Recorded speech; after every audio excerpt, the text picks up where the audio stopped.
10万披甲士卒，数十位武者高手连续行军数日，竟只为攻破一座小县城，然而却被一名神秘高手一个人给拦在了城外。这位前辈不知为何要来阻挡我等。尽管男人只是个没有丝毫武力的普通人，手上拿的还是一把木剑，尽管这10万人里面还有宗师境的武者，但在这10万人眼中，男人的气势竟比宗师境的武者还恐怖。我于10岁开始练剑，修炼至今皆位于同界无敌，如今无已领悟剑道最强奥义，今日便想要拿你这10万大军练剑。我承认阁下的实力很强，但若想以一人之力对抗我这10万大军，阁下未免太狂妄了吧？若你这10万大军能有一人接我一剑而不跪，我可为你北蛮效命10年；如若不能，你这个主帅给我跪地磕3个响头，大军就此退去，如何？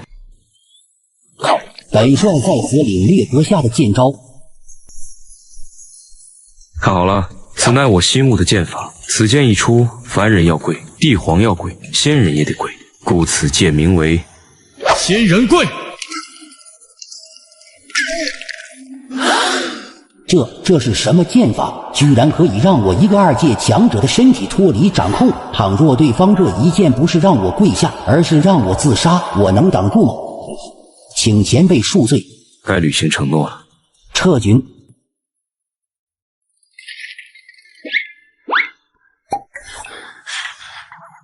妈呀，吓死俺了！10万人的压迫感还真不是开玩笑的。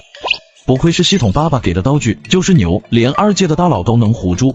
他叫流川枫，是一个穿越者。穿越过来时还是个婴儿，被一个老人从河里面捞起来。老人是个木匠，但在几年前亡故了。除此之外，他还有个系统，不过就是有点坑，每1年才能签到一次，每次签到会获得一些稀奇古怪的技能或者物品，就比如刚才的100%空手接白刃，但也就那一下，根本无法造成伤害。但这个技能是成长型能力，挥剑100次，提供1点经验，经验值满了就可以升级。而就在几天前，他的这个技能也只能控住一个人。他本以为会就此平静的生活，却不想因为一个女人的出现，将这份平静打破。月出皎兮，食肉喝茶，当真享受啊！可惜只有我一个人，要是能有个姑娘陪我就好了。我要长生不老，天下无敌，心想事成。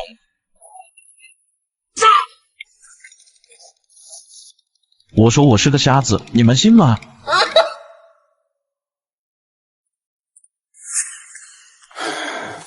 果然世界上就没有掉林妹妹这种好事。跪下！你在做什么？这小子有点邪门，一起上！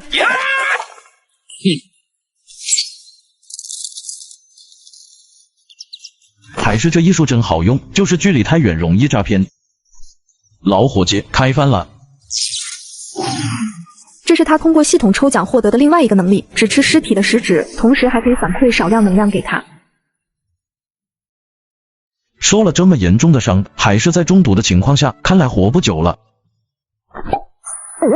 即使闻了这么多年，这味道还是这么上头。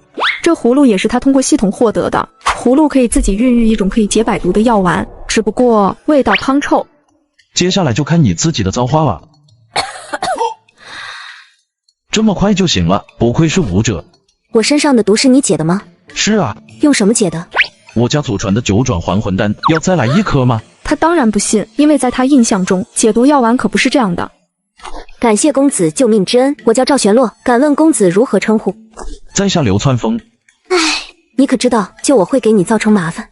我知道，但我也是有所求。妹子，你一看就不是普通人，我想要看看这个世界那普通人未曾看过的一面。其实流川枫之前还想凭借着自己前世会背的那些古诗词，去官场混个一官半职，直到有一天，他看见一个人踩着一条蛇在天上飞，就打消了这个想法。都有人在天上飞了，谁还当官啊？只不过这么些年来，流川枫始终没有接触到这个世界关于超凡的东西，系统也没有提供过什么修炼的功法之类的，只有技能和一些道具。而眼前的女子或许是一个契机。其实当一个普通人挺好的。喽，人总是会对未知的事情有向往，平淡的生活过久了，总想找点刺激。把手伸出来。赵玄洛感知着流川枫的身体状况，没想到他气血极为浑厚，这令他震惊不已。这浑厚的气血，相较于八戒的武夫也差不了多少。没想到一个普通人竟有如此浑厚的气血，可惜他的八脉只通了一脉，而且资质还很差。怎么样，我是不是千年难遇的武道奇才？一个好消息，一个坏消息。先说坏的。凡要修行之人，都需要靠八脉运转元气，但你的八脉有7脉堵塞，只有1脉开通，以后的修行会极为困难。那好消息呢？你自身气血极为浑厚，可以通过走武夫的路线，以气血开脉。只不过你双腿残疾，这条路也不好走。你不是残疾？以前是，现在不是。之前摔断了腿，就一直坐轮椅，不过后面腿好了，只是觉得坐着舒服，不想站起来而已。我感觉你不适合修行。资质再差，总归是有办法的。我相信我命由我不由天。我的意思是，就你这么懒，不适合修行。你听我狡辩啊，不是，你听我解释。以前不是没机会吗？现在有机会了，我一定会很勤奋的。唉，那我先跟你说一下修仙体系吧。修行路总共有4条路，可以走武夫、剑客、术师、古者，境界统分为9支1界，9为开始，1为顶。哦，我要当剑客。你气血浑厚，武夫的成就会更高一点。不，就当剑客。最后，在流窜风的强烈要求下，赵玄洛将准备教给他的拳法改成了剑法。练剑的武夫和剑客有什么区别吗？感觉拿着剑，我也可以说自己是剑客。剑客与练剑的武夫差别很大，想要成为一名剑客，首先得有一把灵剑，以血运剑，藏剑于身。这个好，这个好。对了，如果你打算开始修行的话，你要准备很多药材，用来调理身体。我已经给你写下来了。50年的野山参，30年以的内灵芝，60年以内的何首乌，半年以下的幽花灵露血，10年的黑夜蛇皮，这哪是我一个木匠消费得起的？你本身资质就差，再加上你错过了最佳的修炼年纪，想要踏入修行，这些药材你都得准备。按照你的天赋，努力的话，应该能在10年之内跨入9界。这个时间会不会太长了呀？要不是你气血浑厚，这个时间就是50年。就这些药材，我就算倾家荡产，估计也就只能买1、2株。对了，修行的人能活多久啊？看情况吧，有些倒霉的10几20岁就让人砍死了。我问的是寿命。修炼到1界的话，应该能活个2、300年，古者有可能会更长一点。武夫和术师最短命，有的时候估计等不到寿终正寝。为什么武夫和术师寿命要短？武夫需要打熬身体，磨练自身，要是没有及时调理的话，很容易留下暗伤。术师大多是因为占卜，容易泄露天机，反噬自身。这样啊。好了，剑法和药方我已经给你了，也算是我报了你的救命之恩。你伤还没好，这就要走了吗？虽然我不知道什么原因，追杀我的人没能找到你这里，或许是好运吧，但是迟早他们会找来的。我在这里多待一刻，对你来说都是致命的。其实你可以再待一段时间，追杀你的人已经被我杀了。公子，这玩笑并不好笑，以后你就按照我写的练，并不需要有人指导，就算会耗费很多时间，也终究能踏上修行的这条路。就知道你不信。这2把武器你应该认识吧？男人明明是个双腿残疾的普通人，却能一剑让修炼数十年的武者跪下。因为这招叫100%空手接白刃，是个概念招式，不分强弱，只要中招就得跪下。这2把武器你应该认识吧？赵玄洛当然认识这2把武器，正是追杀他的黑衣人所用的武器。难道那2个杀手真的是他杀的？可就算他气血浑厚，也只是一个普通人啊，怎么比得过经历修行的武夫呢？你是怎么做到的？他们可都是8界的武夫啊！我敢救你，自然有所依仗。赵玄洛这才意识到，流川枫可能真不是一般的普通人，而他之前拿出的那颗胖臭药丸，可能真的是解毒的。你先在这待着吧，我出去一趟，记住千万不要乱走。这院子被我布置了机关，虽然你是武者，但有些机关连我自己都不知道威力到底有多大。你要是没扛住嗝屁了，那我就白救你了。流川枫外出当然是为了购买药材，让自己也能修炼。虽然系统给了不少稀奇古怪的技能和道具，但他依旧只是个普通人，在这武者横行的世界，终究是没有安全感。老李头，客人来了，你都不招待一下？别人来我这儿，我指定以礼相待。你来我这儿，我没把你轰出去，都算好的了。他的腿断了，就是李老头接的。结果这家伙因为懒，坐上轮椅后就不想走路了。腿好了之后，也天天坐在轮椅上，这就导致街坊邻里一直以为他腿没好。于是所有人都对老李头的医术深信不疑。他也找过流窜枫，让他澄清一下。结果您猜怎么着？这家伙坐在轮椅上，挨个跟人说他腿好了，让他站起来走2步，可他就是不起来。最后越抹越黑。要不是跟你爹有点交情，我真想摸黑过去把你这混小子给抹了。哼！李老头，我是来买药的。没有，我这里的药都是滥竽充数的，没药性治不好人。你去别家，别来找我。我也想去别家呀，问题是别家卖的贵，就你这便宜。嘿，你个混账东西！要什么东西？要点金疮药，然后就是这个药方上面的东西。老李头接过药方看了一眼，神情突然变得严肃。混小子，你这药方从哪里来的？你知道这药方是做什么用的？你这是在质疑老夫的行医能力。要知道，我走过的桥比你走过的路都多，还不是因为我懒。哎，你真的确定了吗？有些事情可不是你光凭努力就行的。虽然你有些小聪明，但这个真的很需要天赋。你给我整吧，我心里有数。老李头叹了一口气，回屋拿了几副药，一个小瓶子，还有一张药方出来。之前那个药方你就别用了，虽然效果是很好，但是以你的财力用不了几次。以后就用我这个药方，虽然效果可能要差点，对你来说够用了，而且价格也不贵，一共3两银子。你这老家伙终于松口了。他知道面前的老李头不简单，但是这么多年来，老李头从未向他透露过什么，无论他怎么死缠烂打都没有效果。没想到今日这个倔强的老头终于松口了。别在这上面投入太多，老老实实过日子吧。你没那个天赋。不是说怎么知道自己行不行？谢了老李头。臭小子。回去的路上，流川枫看到黑虎帮的人在收保护费。黑虎帮跟其他那些恶意敲诈的帮派不一样，他们收了保护费，那是真的干实事。虽然说可能会多坑点，但绝不会把人逼上绝路。相比于其他帮派放个高利贷就要利滚利，逼得人家家破人亡，他们黑虎帮就是大善人。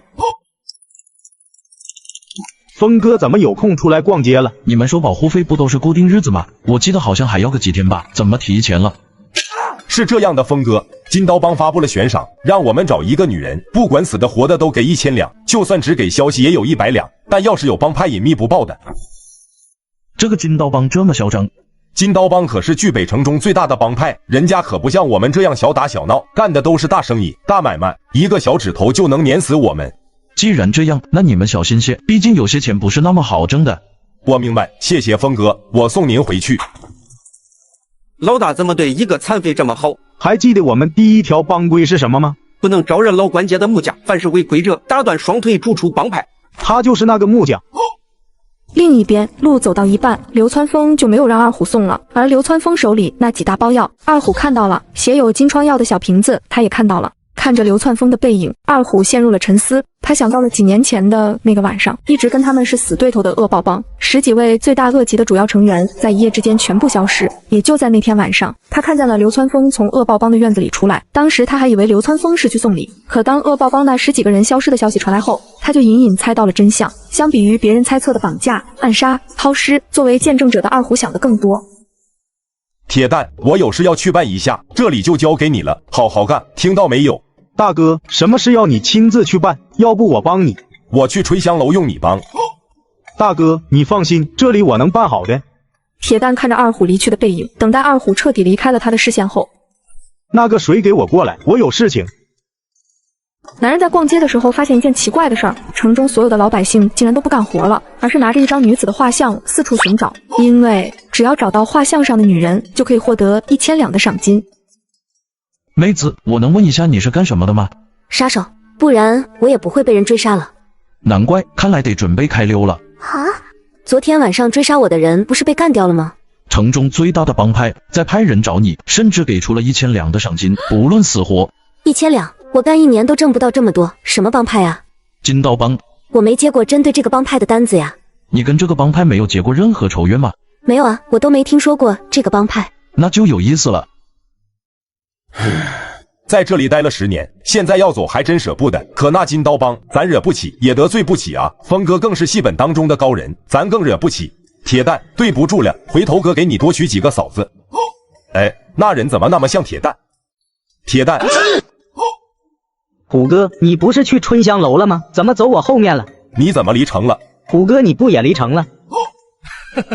要不我们一起，以后也方便有个照应。那走，一起。哎，只是可惜了那些兄弟了。没办法呀，虎哥，要是都跑的话，金刀帮那边会立马发现问题，到时候都走不掉。他们可不讲什么道理，总不能都死吧，总得有人活着不是？好死不如赖活着，以后有机会给这些兄弟们烧点纸吧。堂主，就是这里了。干得很好，上前我会烧给你的。那女人真是凶残，居然把带路的人都给杀了。哼，雕虫小技。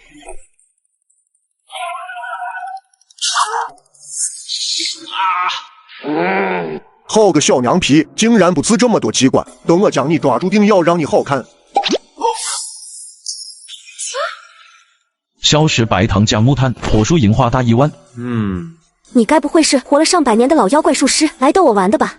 没有，就是用了点普通人的小手段而已。这小手段？开门呐，李神医，是我。吵什么吵？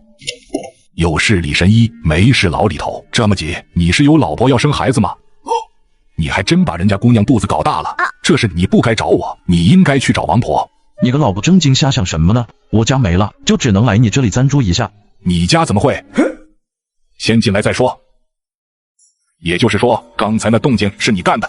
用了点小手段而已。你管那叫小手段？那一声响，估计城内的人都听到了。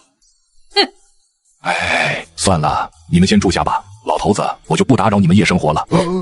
这老头年纪大了，脑子不太好使。查出来是什么人干的没？没有，我们赶到的时候，吴老六已经这样了，那木匠的整个院子都被烧毁了。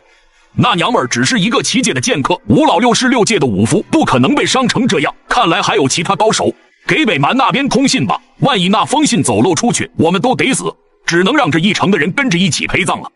接下来几日，流川枫一直都在老李头家里练习挥剑。是的，您没看错，就是坐着练。而外界开始传言四起，老关街有恶灵作祟，引得天雷神罚。在这里生活10几年的木匠遭了这无妄之灾。金刀帮还专门留下了一具变成焦炭的尸体，是男是女都不好分清。官府也就潦草的盖棺定论。流川枫得知了自己死亡的消息，并没感到意外，因为这是在他意料之内的事。为什么这家伙在练习我教他的剑法之前，总要练习挥剑呢？李神医，你知道吗？这我哪知道，这小子一直就没个正形的，从小到大就喜欢说句莫名其妙的话，干一些莫名其妙的事。什么莫名其妙的话？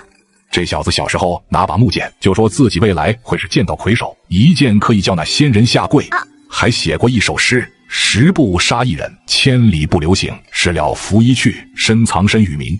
嘿嘿，这小子倒是有几分诗才。这就是你想要追求的活法吗？他曾几何时也是这么的意气风发。当初他从家里跑出来的时候，想的是行侠仗义、劫富济贫，结果干掉了一窝拦路抢劫的土匪后，发现里面尽是些老幼妇孺，哪有什么土匪，只是一些村民为了养那一家老小而选择下山劫道。侠客可没有那么好当。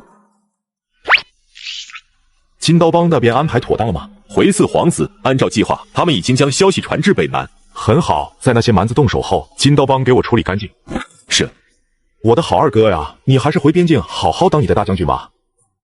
又过了几日，流川枫终于停下了每日的挥剑练习，因为100%空手接白刃已经提升至2级，可对前方所有被选中的人发动此技能。总算把这个技能练到2级了，还是群控才能多一些安全保障。如今我神功大成，以天下无敌，我若出剑，接剑之人必定跪下。哦，是吗？来，给你个机会，让我跪下。你一大把年纪就算了吧，我怕把你关节炎跪出来。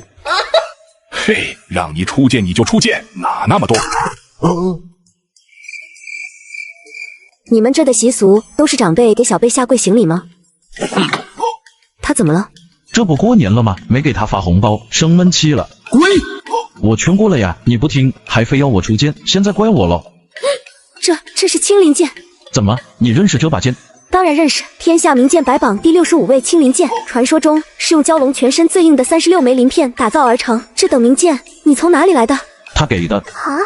伴随着午夜的到来，流川枫期待的系统提示音终于响起。签到时间已到，宿主是否现在签到？签到。恭喜宿主签到成功，获得技能百米锁敌，扔出的任何物品都可以100%无伤命中在方圆100米范围内的目标，但不会造成任何伤害。果然，这破系统就很难给些牛掰的技能。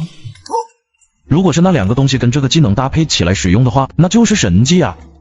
它本来是一只公鸡，可这个老六却扔出一根针，把它变成了母鸡。公鸡瞬间不淡定了，本以为自己是个带把儿的，哪成想自己原来是一只母鸡。果然变成一只母鸡了，这阴阳针当真一天。再试试第2种，怀孕吧，公鸡。这怀孕针当初铁蛋用了都说好。为了准确性，要不再找个人来试试。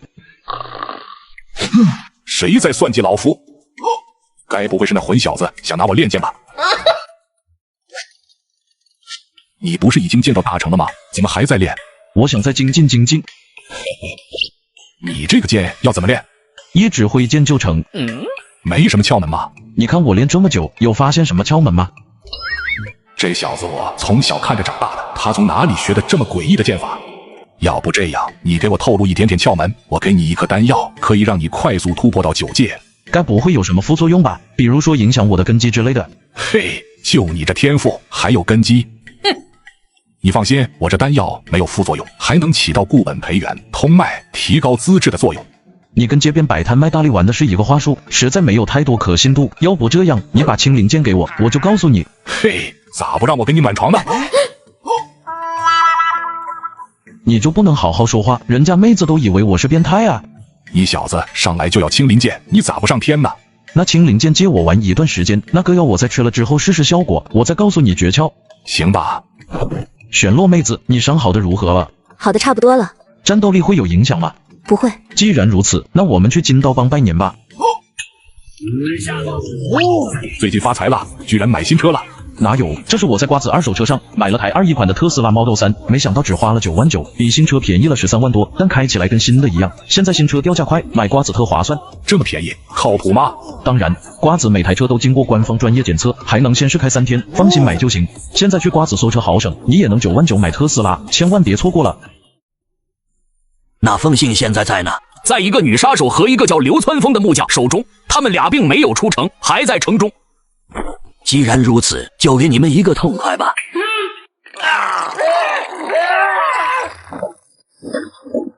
可惜了，到时候不知道会有多少尸体。我问你答，要是有人答不上来，我会让他体验一下做母亲的感觉。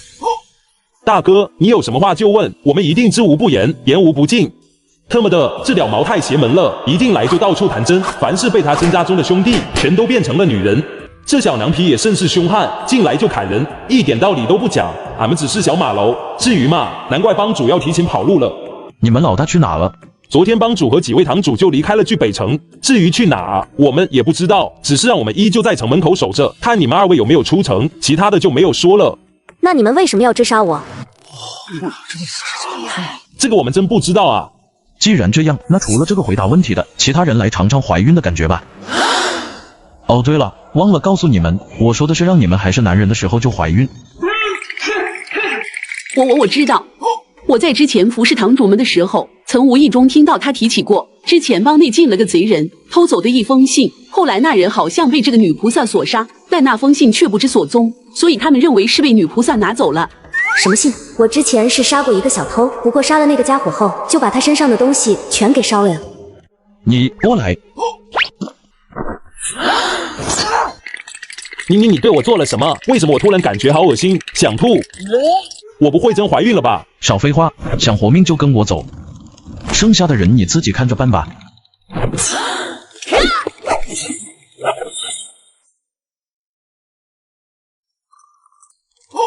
回来了。这人哪来的？从金刀帮抓的俘虏。你们还真把金刀帮给灭了？我记得他们不是还有不少高手吗？我们去的时候，他们的帮主和堂主都跑了，没什么高手了。老李头问完话后，又看向了流川枫旁边的男子，那诡异的面相让他始终摸不着头脑。于是他抓住对方的手，开始把脉，然后神情不断变换，这让男人冷汗直流，怀疑自己是不是得了不治之症。大夫，我是得了什么绝症吗？没有。那你叹气干嘛？没什么，只是对我的医术产生了怀疑。不应该呀，男人怎么会有这个脉象？你的医术没问题，就是喜脉。你咋知道？我让她怀孕的，我能不知道？好你个臭小子，竟然好这口！世风日下，世风日下呀！不是的，李神医，是这样的。在一旁的赵玄洛实在看不下去了，于是把前因后果给老李头解释了一番。老李头听完后不由得后退了2步，就这种事，谁听了不怕？既然怀上了，那就杀了吧。畜生啊，他肚子里可还有你的骨肉啊！虎毒毒不食子，你居然要杀害他们娘俩！你这老东西就不应该在这里当神医，应该去大街上唱戏。你这全身上下都是戏。哼，别把我这弄脏了。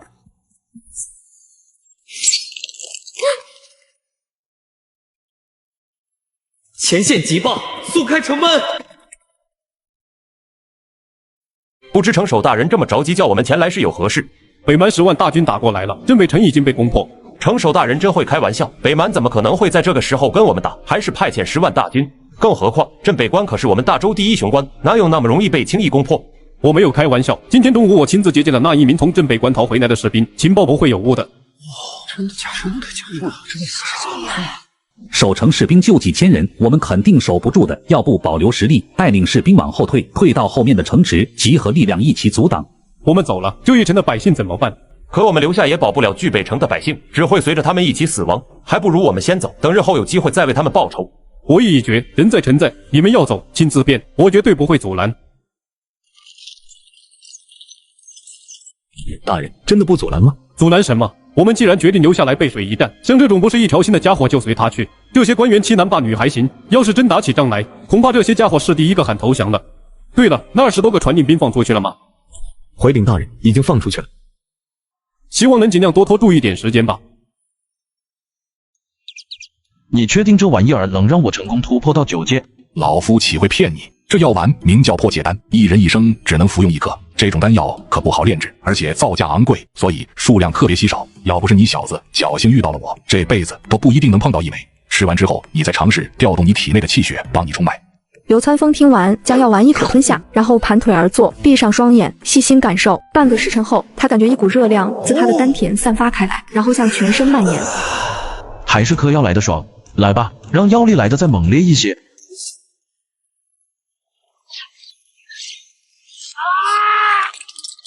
老李头，你大爷的！这就是你说的没副作用，怎么会这么痛？哼，这么大小伙子，连这点痛都忍不了，忍忍就过去了。待会你就能体会到那种实力提升的爽感。在一番痛苦的折磨后，流川枫感觉自己飘起来了，好像看见死去的老爹在向自己招手，隐约间好像还看到了一团血红色的气。这应该就是老李头说的气血了。那么接下来就是用它来冲击我体内堵塞的气脉了。这7阶武夫的气血之力，这小子怕不是颗千年人参了吧？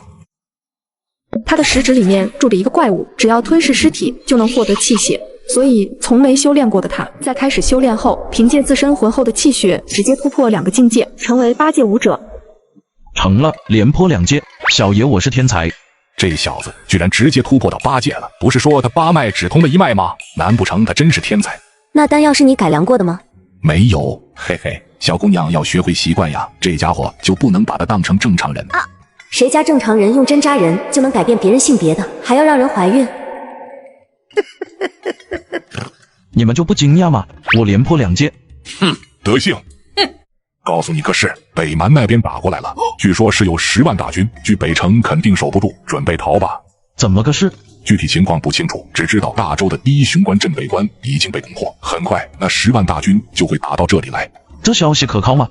整座巨北城已经封锁，不准进出。官府还把武器库那些多余武器的拿出来分发给了民众。你说这消息是真的还是假的？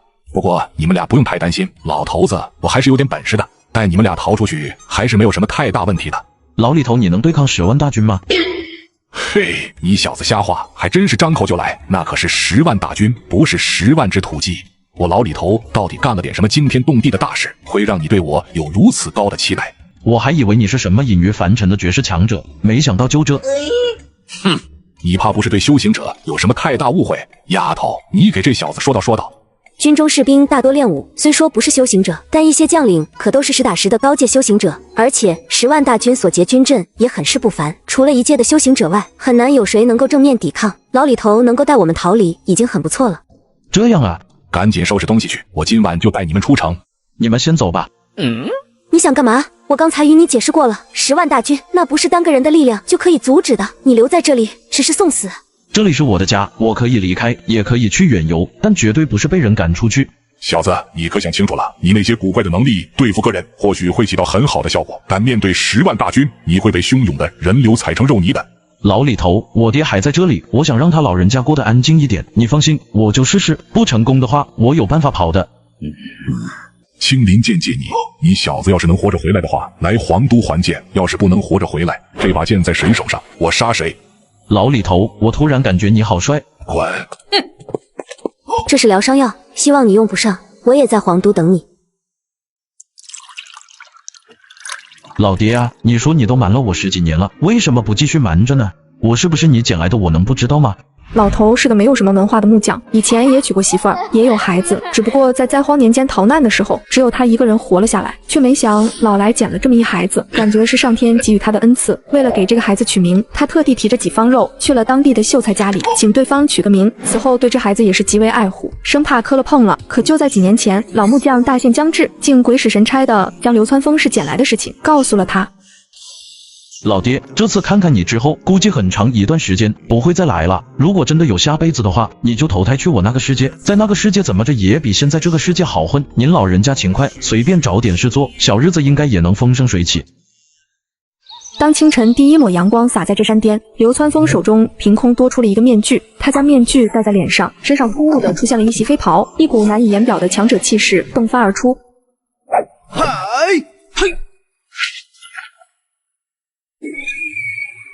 没错，他的轮椅也是系统给的，名叫飞弓，是一个具有多种变化的好道具。孙城守，北蛮人说了，只要你投降，你就还是这里的城守。你总共就几千人士兵，你是守不住。杂碎，就知道你会被俘虏，真当出城你们就安全了？覆巢之下，岂有完卵？看吧，我就说他们是不会投降的，这种战术对他们是不会有效果的。是我想的太简单了。除了像那种从别的地方调来的官员，这里的将领和士兵，还有百姓，大多都是宁死不降。对于这些人最高的敬意，就是将他们屠杀殆尽。徒儿知道了，准备进攻吧。运气真好，才出关就遇见10万大军给我示警。装神弄鬼。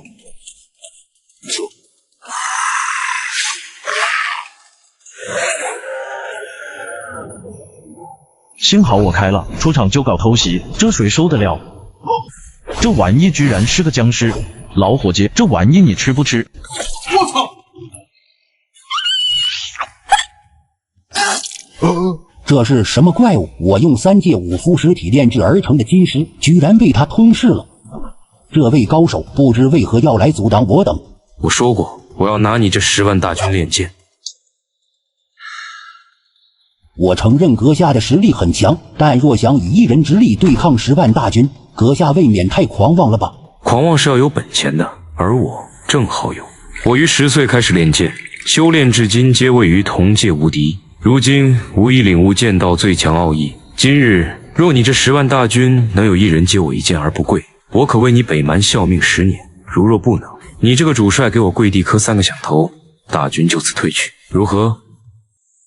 好，本帅在此领略阁下的剑招，全军结阵。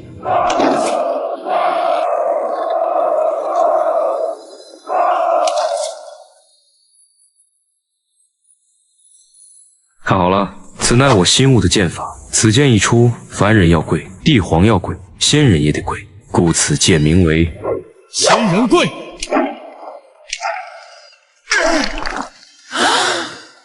这是什么剑法？居然可以让我一个2界强者的身体脱离掌控？就算是1界强者都做不到这一点，这莫不是神明？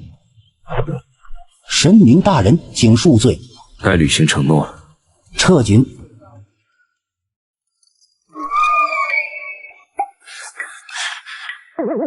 吓死俺了！10万人的压迫感还真不是开玩笑的，难怪连牢里头都怂了。江湖，我来了！县令养了一只怪物，凡是他看不顺眼的人，就让怪物去将其杀掉，然后再向上面申请悬赏怪物的公费，最后派人假扮捉妖人领取悬赏。于是这变成了他升官敛财的好办法。这任务当地官府不管吗？管，怎么没管？颁布了一个400两的悬赏，不到2天就抓住了。过不了几天，这怪物就又出来霍霍人了。话接上回，流川枫在离开去北城后，发现自己并不知道大周皇都在哪个方向，所以准备找个人指路或者买份地图什么的。在路过一座小镇时，被一个杂货铺子吸引了，或者说是杂货铺子屋下的一个特殊的挂饰。他记得赵玄洛曾经对他说过，这个挂饰是大周最大的杀手组织吴越阁的标识，而有这种挂饰的店铺，通常都是吴越阁设立的临时站点。于是流川枫心血来潮的想体验一下当杀手的感觉，顺便再赚点钱买药材，所以一口气接了3个悬赏任务。第一个是击杀8界古者的采花贼，第二个是暗杀清水镇的县令，第三个就是击杀这个叫举父的怪物，赏金200两。这3个是入门任务，只要完成一个，你就是无月阁的外围杀手，到时会有更多的任务供你选择。如何提供证明？把他们的头带到无月阁的任何一处再撵就行。明白了。有了地图后，流川枫朝着皇都的方向步行。一路上，流川枫也没有闲着，拿着木剑一边挥剑一边赶路，争取早点把这个技能刷满。当这个技能刷满后，对于那些非人形的生物，这一招将成为必杀。双手无法合十的怪物，不配与我为敌。它好香啊，好想吃。果然还是飞得快，走了1天了，也没走到下一个镇子。可在天上飞容易露马甲，北巨城的神秘高手估计用不了多久就会声名远扬，咱该低调还得低调，毕竟咱也不是真正的高手。明天还是开我的特斯拉可路吧，这次我在瓜子只花了9万多就买到这辆 Model 3，比新车便宜了13万多，但开起来跟新的一样。现在新车掉价快，买瓜子特划算，瓜子每台车都经过官方专业检测，还能限时开3天，可以放心买。现在去瓜子搜车好省，你也能9万9买特斯拉，千万别错过了。爷，咋光有个火堆，没有人在找我？你这人咋这样？怎么突然跳出来吓人呀？没有啊，我一直就在这里。这是流川枫的另外一个技能，123木头人，站在原地一动不动，老虎就看不见你。老虎从一开始就看见你了，那么此技能无效。难道我看漏了？不应该啊！我一进来就看了所有的地方，难道这人是高手？趁我不注意偷偷来到我身边？在下王富贵，敢问阁下名讳？你怎么敢的？荒郊野岭一破庙，你知我是人是鬼是魔是妖？记得在传说中有一巫术，取一人头发，在乙木偶上写下他的名讳，就可以做到隔空取人性命。阁下说笑了。那些被神鬼巫术害死的人，往往都以为这只是一个笑话。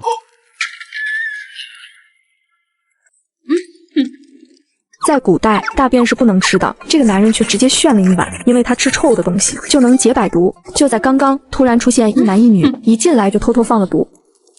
汉的精壮，闹的虚死。特么的，怎么一下这么困？这男人是悬赏上面的采花贼，自己送上门了吗？这2人不对劲，我也突然想睡觉了。还是先不要打草惊蛇。可以动手了，都出来吧。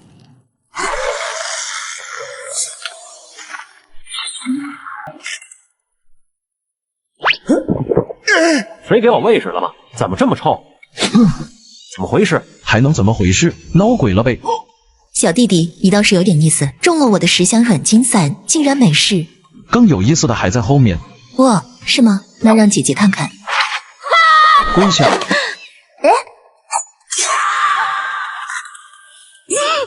赶紧动手，这小子是高手。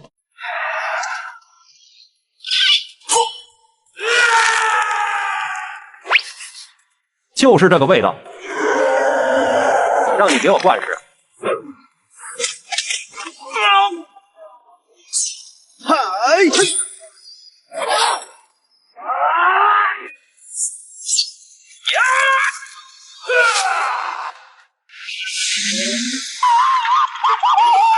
这玩意儿咋变得这么硬？被艺术挣扎中的生物都会变得坚硬无比。我之前试过各种办法，就是砍不坏。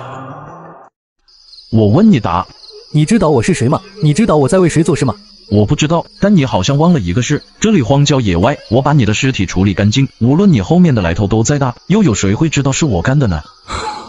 好，我说，为什么对我们动手？我想要用你旁边的人练士，举父想要吃你。好家伙，我居然成别人的口粮了！你刚刚说你背后的来头是谁？清水镇的县令。他一个县令，欺负普通人倒是可以，怎么敢招惹江湖人士？就不怕别人冲冠一怒，就把这个县令给宰了？这清水镇的县令我知道，叫张成才，3剑派的现任掌门是他二爷，是一个6界的剑客，所以很少有江湖人士会去找他的麻烦。那举父又是怎么回事？那是县令大人养的宠物，有的时候可以用来申请悬赏的公费，也可以合理的用来干掉一些人。背后都有这么一个靠山了，还需要养这么个宠物来帮忙干掉一些人？3剑派在外自诩名门正派，肯定不会去做这些事。那我现在很好奇，靠山有了，下黑手的人也有了，你的作用是什么呢？县令喜好人妻。果然有一种意志，无论在哪个时代哪个世界都会有人继承。既然这样，那你可以上路了。我有很多钱，只要你放我一马，我都可以给你。既然这样，你说吧，我答应放你一马。这些钱我没带在身上，得我带你去。那算了，鬼知道你会不会布置什么陷阱引我上钩，还是杀了吧。我可以告诉你地点在哪里，但你得发誓不杀我。好，我发誓，若是我杀你，从今往后武道断绝。那一批钱财就藏在清水镇黄土街有着2棵柳树的房子床下的暗格里。来，为民除害的时候到了。你说好了不杀我的。我发的是与他王富贵有什么关系？老铁，你出来行走江湖，想做些什么？俺是出来招收弟子。你们是什么门派？这么缺人吗？俺们帮派叫大力神拳帮，不知道为什么别的门派那么好招人，俺出去招人，他们就说俺是骗子。你学武是为了什么？当然是为了不被人欺负。小时候同龄的孩子经常欺负俺，然后俺就想着习武就不会被人欺负了。结果后来发现练了武之后，想欺负俺的人更多了。那你接下来要去哪？没想好，俺师傅叫俺这次下山必须得带2个弟子回去，走到哪儿看到哪儿吧。要不这样，跟我去清水镇，正好我把这2个家伙的人头拿去换赏金。清水镇的悬赏不是被领了吗？我说的是杀手的悬赏，你也出了力的，举夫是你拖住的，采花贼最后是你杀死的，赏金怎么着也该分你一半。那行，俺跟你去。 3个悬赏任务就只剩下暗杀清水镇县令了，不过要先把他的靠山3剑派给扳倒，就算打不过也要恶心死他们。这什么名门正派，心比我还黑。虎哥，少说2句吧，他们听力好的出奇。当初要不是听说这3剑派有个实力极强的掌门，咱说什么都不会加入他们。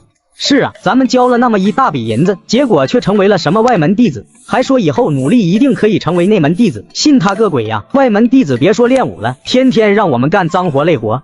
前几天我还看见跟我们一批的小六子，就因为打破一个碗被他们吊起来练飞刀，现在还被挂着呢。虎哥，要不咱们溜吧？这里简直就是个魔窟呀，哪是什么名门正派？不过这次要从长计议，在这里可不比去北城。峰哥，我们可没泄密呀。就是金刀帮的事可跟我们没关系啊。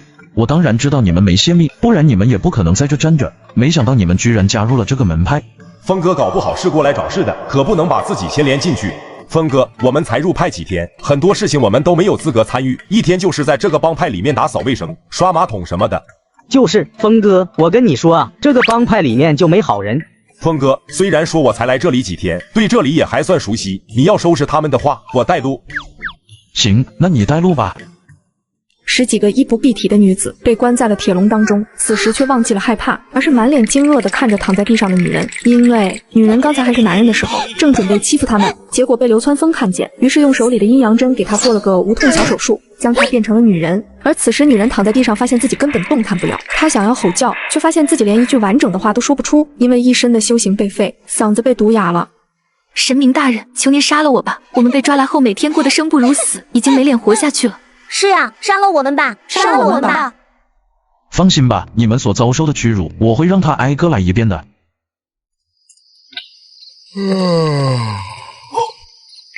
哟，挺懂事的呀，有新货这么快就给我送来了。居然还没用过。如此同样的一幕，在3剑派不同的房间也相继发生着。我去处理一下后面的事情，你们俩去来福客站找一个叫王富贵的胖子，在那里等我。好的，峰哥。铁蛋啊，咱以后一定要做个好人。流川枫这一手操作简直就要碾碎他们的3观，他们想过无数种流川枫可能惩罚这些人的方式，但他们的想象力终究还是太贫瘠了。原来这就是做坏人的报应吗？是呀，而且你发现没，峰哥明明就站在咱们旁边，那些内门弟子压根就看不见。峰哥莫不是来人间嬉戏的神明？我之前怀孕就是。接下来，流川枫将3剑派的弟子挨个单杀，然后将他们的尸体喂给了左手食指，最后来到3剑派掌门的房间外，杂鱼都处理干净了，就剩这老家伙了。他房间里面我可是扔了3个。谁在外面？别这个时候来烦我。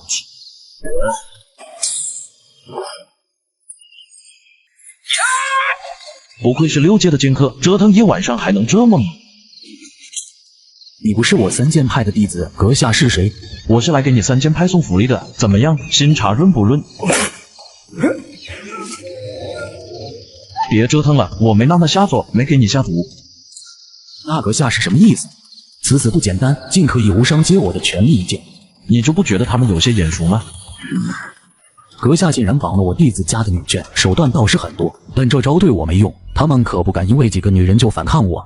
你想象力很丰富，但还是差了点。还有，不要再想着和我拖延时间，你的那些弟子都来不了了。哼，既然这样，那你去给他们陪葬吧。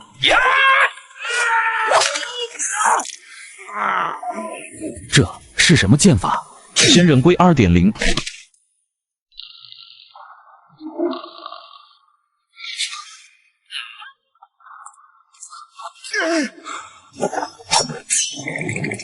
我是朝廷命官，你不能杀我，不然你就是与整个大周朝廷作对。带着4颗头颅，流川枫找到了清水镇的吴越阁分站，准备领取赏金。厉害呀！8阶的武夫居然弄死了6阶的剑客，你这小辈倒还有些手段。可这个老头的悬赏我没接，能给我换钱吗？能换1万2白银呢。这个悬赏挂了许久，没想到被你完成了。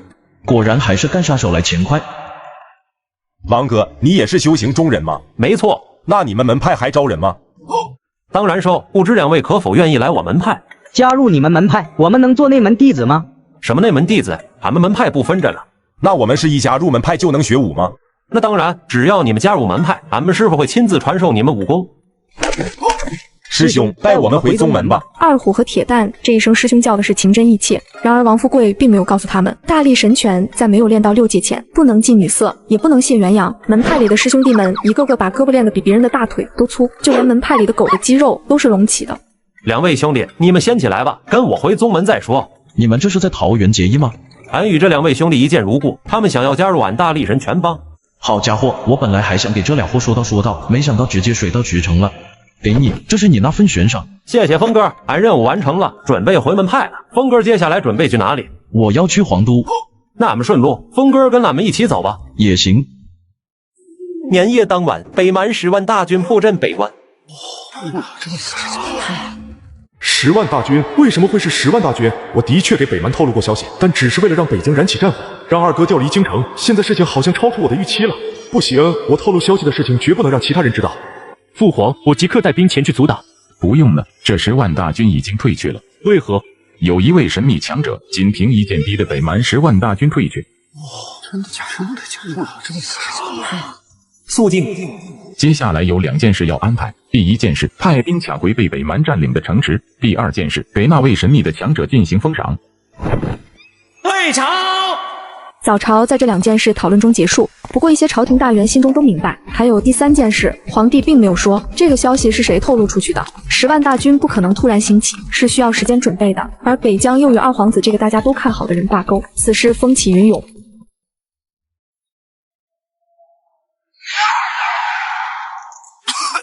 这神秘强者到底是什么来历？对他推算会让我遭受如此大的天地反噬。同一时间，江湖上的天下名剑白榜有了一次重大更新，榜上所有的名剑全部下降1名，因为第1名变成了一把不知名的木剑。你是谁？嘿嘿，我就是一个平平无奇的老大夫。要问有什么说得上来的名号的话，曾经有江湖人称我为鬼剑。鬼剑李莫狂，你不是在那一战中死了吗？哼，江湖上的谣言你也信？我只是不怎么出来走动而已，没想到就有人到处造谣我死了。说谁派你来的？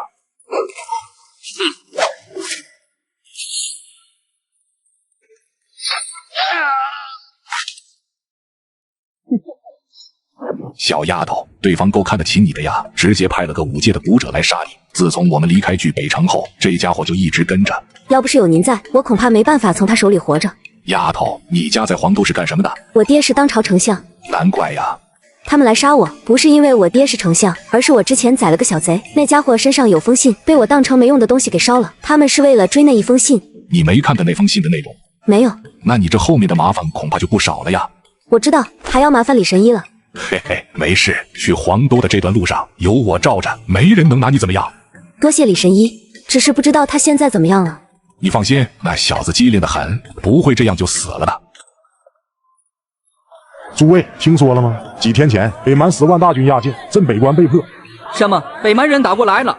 诸位别惊慌，北蛮人又退去了。为什么？因为北蛮人10万大军打到巨北城时，有一神秘的绝世剑客突然出关，用10万北蛮大军练剑。那人一剑挥出，10万北蛮大军竟全部跪拜。这一剑被称作仙人跪。嘿嘿，这小子没想到他真的成功了。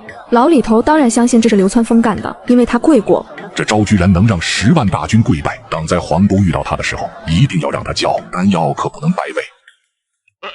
师傅，这位是俺朋友，那2位是俺招的师弟。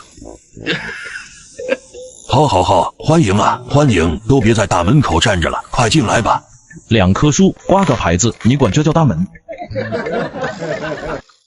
老头每天都要吃3大桶米饭，而今天只吃了半桶就放下了勺子。相较于往常有些食欲不佳，因为自己经营的门派人丁凋零，门派里除了自小被他捡回来的这对双胞胎外，还有一个就是前些年被他好不容易忽悠上山的王富贵。就在前几天，他打发那孩子下山去招收弟子，本没有抱多大期望，却没想到王富贵真给他带回来2个弟子。虽说年纪大了点，但总比门派断了传承要好。掌门，你们招收弟子的标准是什么？男的，年纪不大的，最好是像少侠这样的。如果是童子身的话更好，因为我们门派武功的原因，虽然说不是童子身的也能练，但是进度会慢很多。这门派都破败成这样了，还如此好酒好菜的招待，还是帮他们一把吧。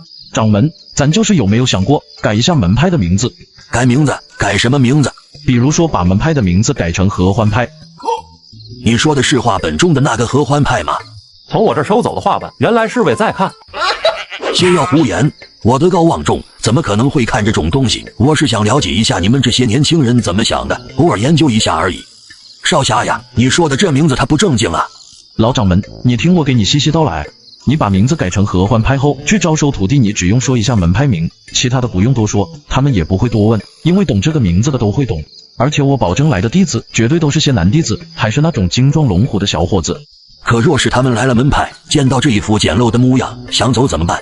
签契约呀，告诉他们想走可以，必须得再招收5个弟子才能放他们走。啊，这不太正派吧？老掌门，我知道你心地善良，可是你要再讲正派的话，你的传承都没了呀。而且你新招收的这2个弟子，在这方面也算是个人才，你还可以交给他们帮你一起打理。这样吗？你放心，过不了多久，你会收获一个不一样的宗门。第2天一早，流川枫就与众人告别。2位，咱们就此别过，日后有缘咱们江湖再见。峰哥，自己去路途遥远，你用这个赶路啊？最近发财了，居然买新车了。哪有？这是我在瓜子二手车上买了他1款的特斯拉 Model 3，没想到只花了9万9，比新车便宜了13万多，但开起来跟新的一样。现在新车掉价快，买瓜子特划算。这么便宜，靠谱吗？当然，瓜子每台车都经过官方专业检测，还能先试开3天，放心买就行。现在去瓜子搜车好省，你也能9万9买特斯拉，千万别错过了。等流川枫走后，老掌门拿出了一块新的牌子，上面写着合欢宗3个字。从这以后，命运的齿轮悄然转动，在江湖上莫名的兴起了一个势力庞大的宗门，而宗门内都是身高8尺的肌肉佬。与此同时，大周朝廷为据北城的那位神秘强者设立了剑神封号，如此称呼更是压过剑仙的称号。天下9国可以号称剑仙的剑客，明面上只有不到10指之数，而现如今剑神出世，自然引得那些剑仙有前去挑战的想法。而老李头在得知这个称号后，只是在心中默默的祈祷，也不知道是为流川枫还是为那些想要挑战神秘强者的剑仙，因为在他的脑海中有着各种流川枫被剑仙挑战的画面。虽然说流川枫才只是8阶武夫，但架不住他有毒呀，就连他这个曾经距剑仙只有1线之隔的高手，面对流川枫都有些发怵。嘿嘿，这江湖要变天了。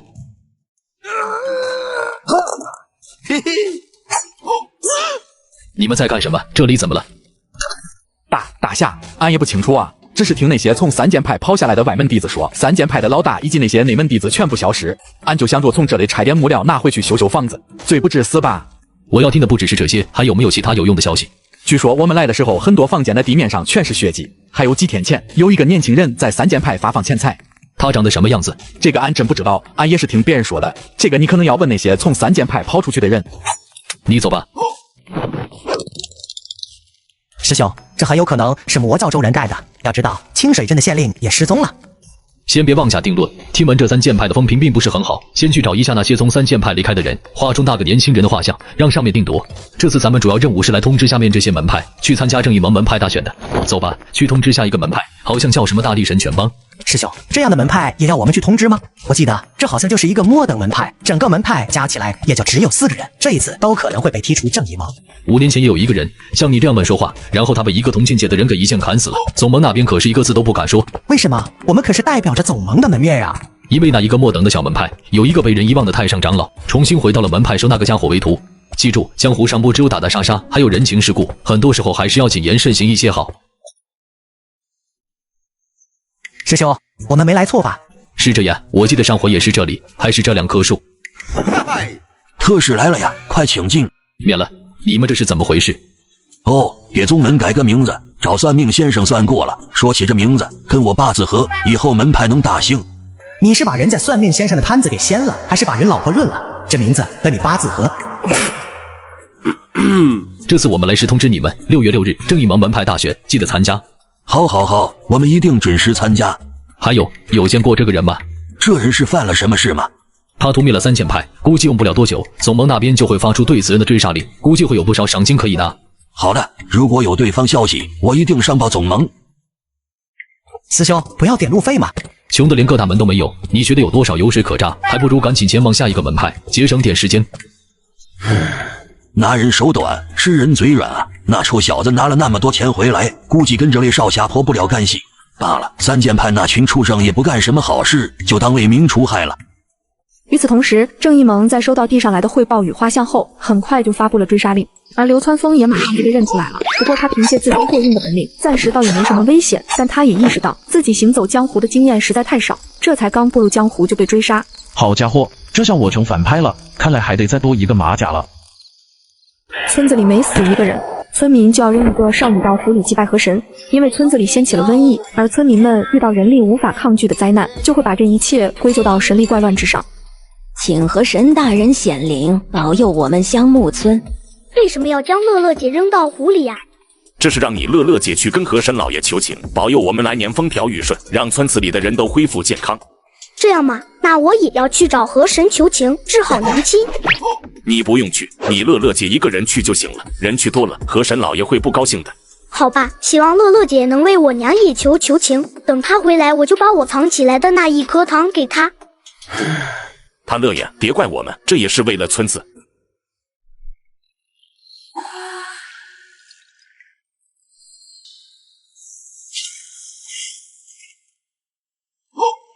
河神显灵了，河神仙女保佑，河神仙女保佑。好些了吗？好些了，姐姐，你是仙女吗？把这个吃了，可以治好你身上的病。哦，我们有救了，河神仙女来救我们了。无奈9天银河神女是天道正统神灵，尔等凡人居然用祭祀山野邪神的血腥仪式向我祭祀，该当何罪？是那个巫婆让我们这么干的。对，就是他，打死他！一时间，村民纷纷找到了推卸责任的对象，朝着巫婆辱骂和丢石块。他有罪，尔等也并不无辜。犯下如此罪孽，判罚变成雕塑勇士镇压，扣除尔等10年寿命。也就在这时，众人的手臂上突然出现了一朵红色的花，长有10朵花瓣。神女大人饶命啊！谁是村长？神女大人，我是村长。给我准备一个房间，这段时间我会在此住下。好，好，好，神女就住我家吧，我这就将房子腾出来。你开这个去吧。哎，这此物如此贵重，如何使得？不贵，这是我在瓜子二手车上买的宝马3系，没想到只花了6万多，比新车便宜了15万多，但开起来跟新的一样。现在新车掉价快，买瓜子特划算。这么便宜，靠谱吗？当然，瓜子每台车都经过官方专业检测，能先试开3天，放心买就行。要是有旧车，还能放瓜子上高价卖了。总之听我的，买卖二手车上瓜子就对了。村长，这神女太过分了，一来就扣我们寿命。我们犯了错，神女扣了我们10年寿命，这说明什么？这说明我们还有10年寿命可以扣。哦，村长，你的意思是说，有救了，咱们都有救了。变成女人真麻烦。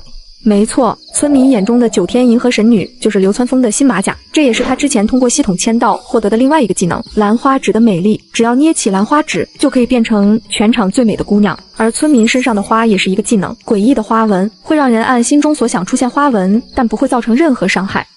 这个孩子无依无靠，孤家寡人一个，行走江湖，总不能还带个小孩吧？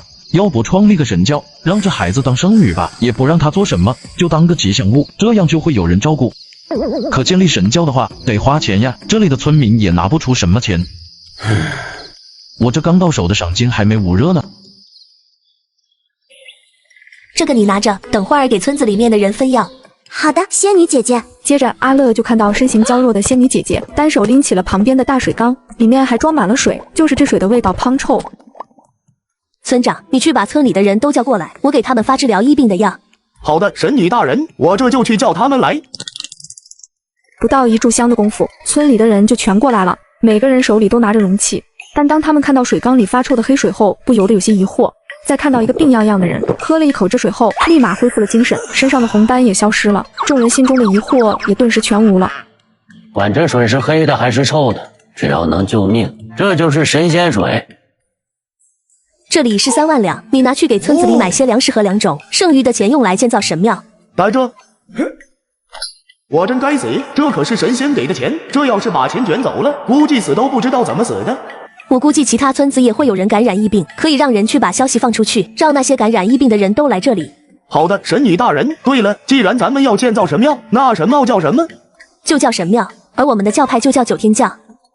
香木村的神庙建设很快便紧锣密鼓的开始，而随着9天神女的风声被放了出去，每天都陆续有人来到香木村，大部分是患有疫病的人过来求医，因为这一场疫病并不只在一村之间流行，而是在整个郡州都有出现。当然，也有不少人想来一睹神女芳容。但是有一些武林人士可就不抱此想法了。你们是谁？为何拦路？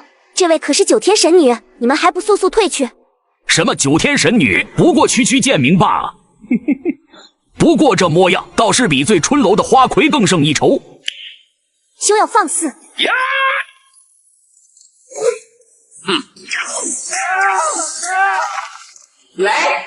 这2个人是修行者，只是不知道实力如何。看在不知者不罪的份上，就罚你们2人给我当1个月的侍女吧。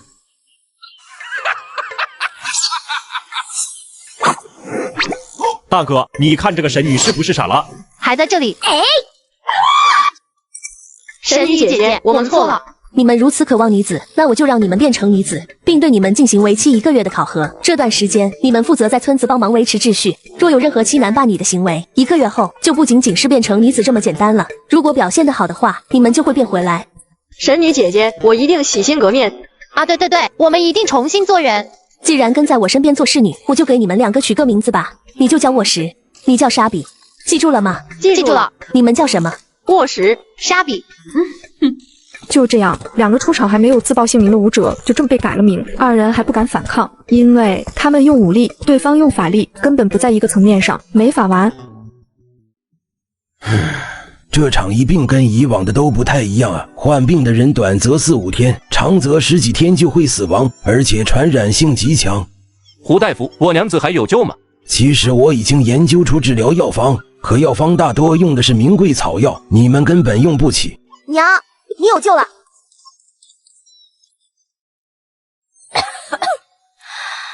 哦，这是什么药？你能将你这个碗给我瞧瞧吗？可以的，胡大夫。奇怪，这里面没有任何药物的味道，难道是我从未听闻过的药物？这药水你从哪里来的？从香木村那里领来的，那里有一位神女在发这种神水，那神女长得可漂亮了，据他们说是从天上来的，俺觉得也是，就没在人间看过这么漂亮的姑娘。没想到这药水对疫病有效，我要去找她请教一下。